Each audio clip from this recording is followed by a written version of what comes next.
Welcome sa aking channel. I'm Jelian from Jelian Tutorial.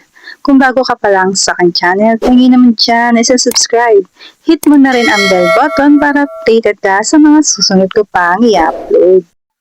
For today's video, ganitong edit pa lang ating gagawin. Kaya kung interesado ka, ay tapusin mo ang video na to hanggang dulo. Dahil sisimulan ko na pagkatapos ng intro.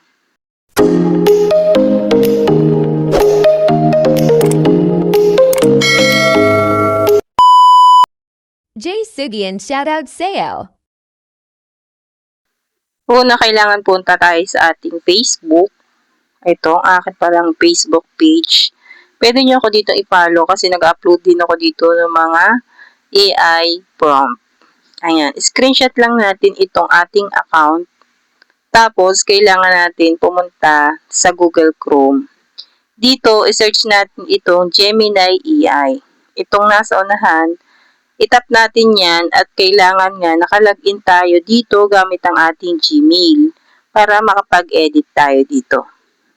Kung makikita nyo dito sa baba, Ask Gemini, dito natin ipipaste yung prompt na kailangan. So, ilalagay ko po ito sa comment section at sa description box. Pwede nyo po siyang i-copy.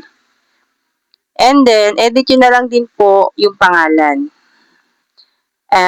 Punta po tayo dito sa plus sign para makapaglagay tayo ng picture. Ito yung plus sign na sa tabihan. Itap lang natin yan. Pindutin ang upload files, tapos media picker. Kung hindi media picker ang nakalagay sa inyo ay photos. Basta po mapupunta kayo sa inyong gallery. Tapos piliin nyo nga po yung screenshot natin kanina. Tapos maglagay po tayo dito ng picture natin. Mas maganda po yung picture ay yung mas malapit. So ito.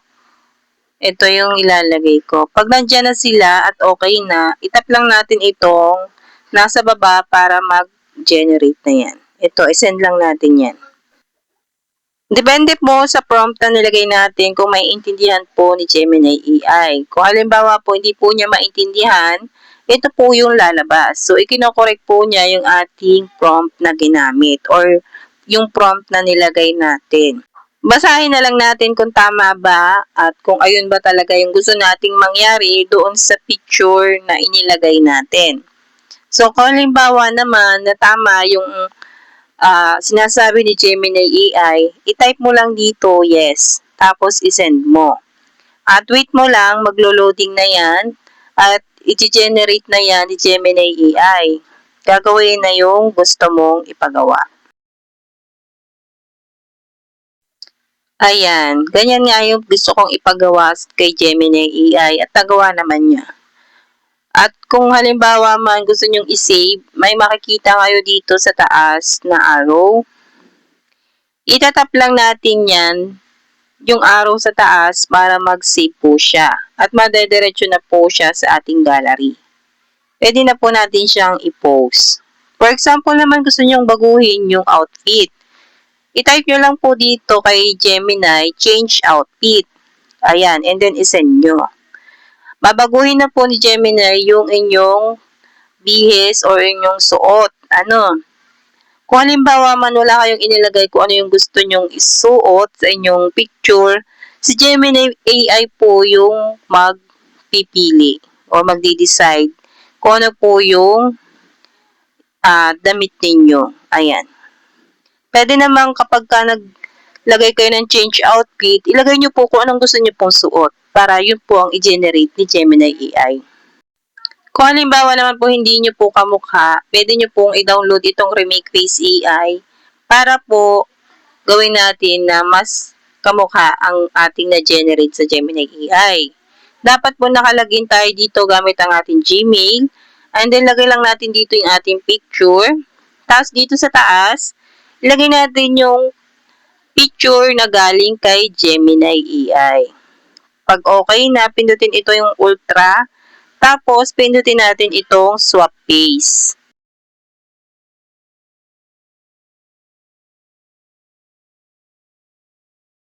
Tapos, meron dyan download sa baba. Pwede nyo siyang pindutin para mag-save po siya sa ating gallery. So, ganun lang po kadaling mag-edit ng ganiyan. At kung halimbawa meron pa kayong gustong i-remake Face AI, pindutin nyo lang yung edit image. Katulad nga nitong ginawa ko, ayan. Yung isa naman ng aking gagamitin or i-remake Face AI. Ayan. So, pag okay na at ganyan na, pwede na natin siyang i-download para ma-save siya sa ating gallery. At ganyan na nga po yung resulta. Sana po ay naintindihan at nasundan nyo po yung aking tutorial ngayon.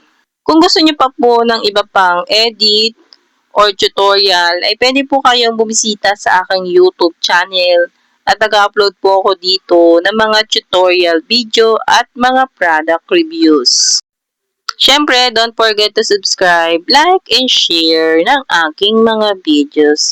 See you lang! Thank you for watching. Bye!